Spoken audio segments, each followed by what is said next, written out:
পানিহাটি চিরে উৎসব বা দণ্ড মহোৎসব, এভাবেই এই বিশেষ দিনে শ্রী চৈতন্য মহাপ্রভু ও নিত্যানন্দে পানিহাটিতে আগমনকে স্মরণ করেন আপামর বৈষ্ণব ভক্তগণ।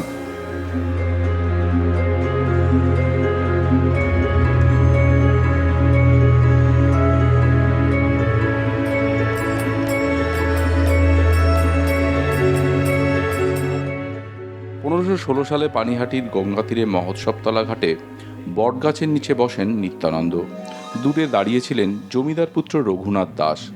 একনিষ্ঠ ভক্ত হিসাবে মহাপ্রভু শ্রী চৈতন্যদেবের মন চুরি করেছেন রঘুনাথ। এই বলে সাষ্টাঙ্গে শায়িত রঘুনাথের মাথায় পা দিয়ে তাকে চোর সম্বোধন করেন নিত্যানন্দ। চুরির শাস্তিস্বরূপ দণ্ড দেবেন ঠিক করেন মহাপ্রভুর প্রতিনিধি।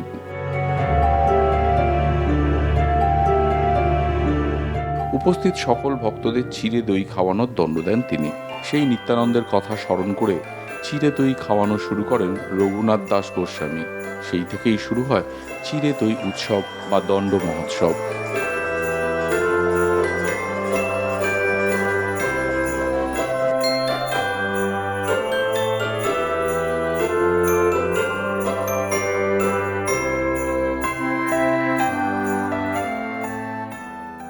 শোনা যায়, ধ্যান শক্তির মাধ্যমে পানিহাটির গঙ্গা তীরে ভক্তদের মহাপ্রভু দর্শন করান নিত্যানন্দ।